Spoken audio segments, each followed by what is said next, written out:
Gracias, presidente.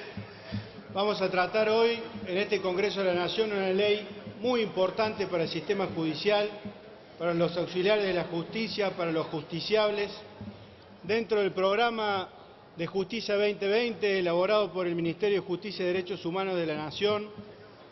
hemos podido en estos 2 años, en esta Comisión de Justicia, avanzar en muchas iniciativas que casualmente buscan este objetivo de tener una justicia más ágil, más moderna, más transparente y sobre todo más cercana a la gente. Hemos podido avanzar, como les decía recién, en algunos casos solamente en la Comisión de Justicia, en otros casos con la Comisión de Legislación Penal, pero quiero destacar que este proyecto, cuando fue presentado por el Poder Ejecutivo, ha sido habiendo escuchado a muchísimas organizaciones, asociaciones, a distintos juristas de reconocida trayectoria, y cuando fue tratado en la Comisión de Justicia, lo hicimos teniendo a la vista proyectos de distintos diputados que habían presentado proyectos en tal sentido, teniendo en cuenta que la Corte Suprema de Justicia de la Nación, en el fallo Uriarte, había establecido la inconstitucionalidad de la Ley 27145. Los proyectos fueron, por ejemplo, del diputado D'Agostino, del diputado Tonelli, del diputado Pérez, de quien les habla, y así en la comisión también recibimos a reconocidos juristas de trayectoria del país, como por ejemplo al doctor Paillado, que ha sido secretario de Justicia de la Nación, al doctor Arslanian, que ha sido juez y ministro de Justicia de la Nación, al doctor García Lema, que también ha sido secretario letrado de la Procuración General de la Nación y convencional constituyente en la reforma del año 94, al doctor Smukler, al doctor Piedecasas, que vino en esa oportunidad como presidente del Consejo de la Magistratura. Y no solamente que escuchamos a estos juristas de reconocida trayectoria, sino que pudimos trabajar en varias reuniones en la Comisión de Justicia, escuchando los aportes y las modificaciones que tenían los distintos integrantes de la Comisión de Justicia de todos los bloques.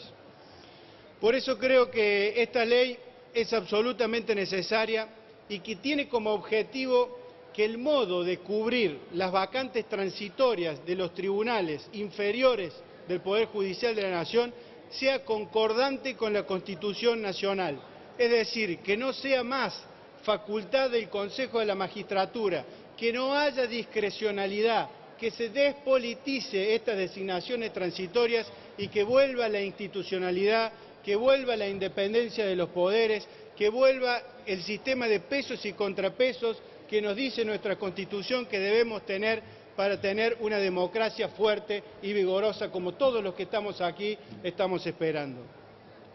Quiero decir y contar brevemente, haciendo una reseña de por qué hemos llegado a este fallo Uriarte de la Corte que declara inconstitucional la Ley 27145. Cuando se dictó la Ley 25876, que incorporó el inciso 15 del artículo 7, que modificó a su vez la Ley 24937, se le dio la facultad al Consejo de la Magistratura para dictar reglamentos y procedimientos que le daban casualmente la facultad discrecional de designar a los jueces. Esto motivó la resolución 76 del año 2004 del Consejo de la Magistratura, que a su vez fue motivo de innumerables planteos judiciales. Por ello es que se dictaron las leyes 26372, 26376, y eso derivó en que la Corte Suprema de Justicia de la Nación, en mayo del año 2007, dictara el fallo Rosa, que trajo claridad, que dijo claramente que cuando hubieran casos de designaciones de jueces subrogantes, se debía respetar la Constitución Nacional. Lamentablemente, el kirchnerismo, con su mayoría automática en este Congreso, sancionó la Ley 27145. En esa oportunidad, los que fuimos miembros del bloque de la Unión Cívica Radical, hoy incorporados a Cambiemos, planteamos claramente que esta ley era inconstitucional. que se debía respetar la independencia de los poderes y lo que establece nuestra Constitución en cuanto a la participación de los tres poderes en la designación de los jueces, del judicial, del legislativo con el acuerdo del Senado y del Ejecutivo con la firma del decreto por parte del presidente de la Nación. Lamentablemente no fuimos escuchados, lamentablemente en esa oportunidad se decidió avanzar sin escuchar a lo que la oposición planteaba y sin modificar ni una coma se sancionó la ley 27.145. Y lamentablemente llegamos a una situación que nosotros la planteamos en su momento y que es una muestra, un botón de lo que sucedió en la justicia federal y en la justicia nacional. Se llegó a designar como juez sustituto, como juez subrogante a un secretario judicial para hacerse cargo ni más ni menos que del Juzgado Federal número 1 de La Plata, el juzgado con competencia electoral que todos los que estamos aquí conocemos la importancia y la trascendencia que tiene, sobre todo en ese juzgado que representa el 40% del electorado del país, poniendo en riesgo la democracia que tanto sangre, sudor y lágrimas nos ha costado a todos los argentinos. Y no porque el doctor Laureano Durán sea secretario judicial, sino porque casualmente el Consejo de la Magistratura no había garantizado ese piso técnico que tiene que tener, no tenía acuerdo del Senado y menos aún la designación por parte de la Presidenta de la Nación. Pero también hay que decir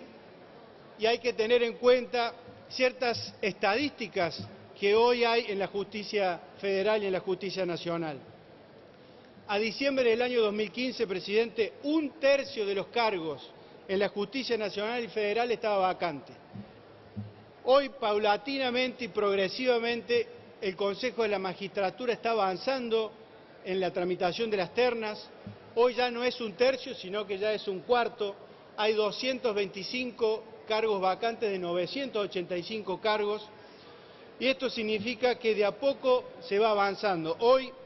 hay 119 ternas elevadas, hay 30 decretos que ya están a la firma por parte del presidente de la Nación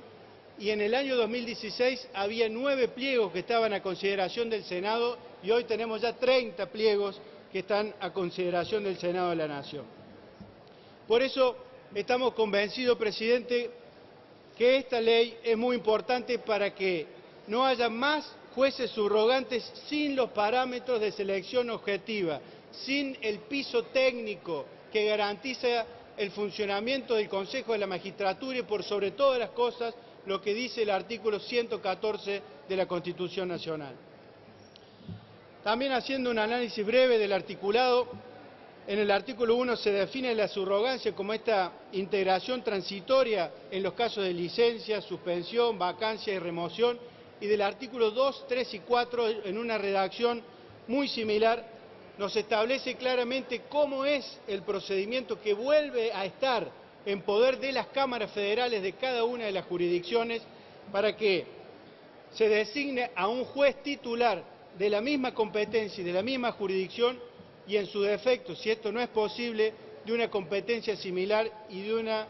jurisdicción cercana, siempre y cuando no registren atrasos en sus respectivos juzgados. En la medida en que esto no pueda ser cubierto de esta manera, subsidiariamente se va a elegir de la lista de conjueces que va a elaborar el Consejo de la Magistratura, que es la única actividad que puede hacer el Consejo de la Magistratura, y esto es importante porque quedan delimitados los roles que tiene el Consejo de la Magistratura y que tienen las distintas cámaras. Esa lista de conjueces sí va a estar elaborada por el Consejo de la Magistratura de la Nación, garantizando ese piso técnico de acuerdo a lo que dice el artículo 8 y 9 de este proyecto de ley.